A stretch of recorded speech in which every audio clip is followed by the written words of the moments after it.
Hi friends. இதுவரைக்கும் அஃபிஷியலாக announce பண்ணணும்னு இருந்த டீம் இந்தியாவோட ஜெர்சியை இப்போது அனௌன்ஸ் பண்ணிட்டாங்க. இந்த ஜெர்சியை ரெட்ரோ ஜெர்சின்னு சொல்கிறாங்க. ஏன்னா இது 1992 இந்தியா யூஸ் பண்ண ஜெர்சியோட டிசைன்.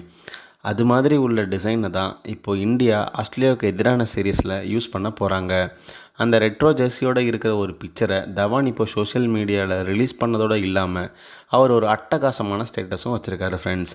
அது என்னென்னா, புது ஜெர்சி புதுப்பிக்கப்பட்ட உத்வேகம் தயாராக இருக்கும் அப்படிங்கிறத அவரோட ட்விட்டர் பக்கத்தில் New Jersey renewed motivation ready to go அப்படின்னு பகிர்ந்திருக்கிறாரு. அதோடு இல்லாமல் ஆஸ்திரேலியா பிளேயர்ஸோட ஜெர்சியும் மாற்றிருக்காங்க. அதுவும் பார்க்க நல்லா சூப்பராக தான் இருக்குது ஃப்ரெண்ட்ஸ்.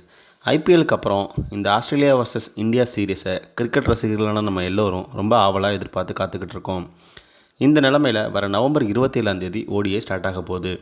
இந்த சீரீஸில் எந்தெந்த பிளேயர் விளையாட போகிறாங்க அப்படிங்கிற ஸ்குவாடை ஏற்கனவே பிசிசிஐ அறிவிச்சிட்டாங்க.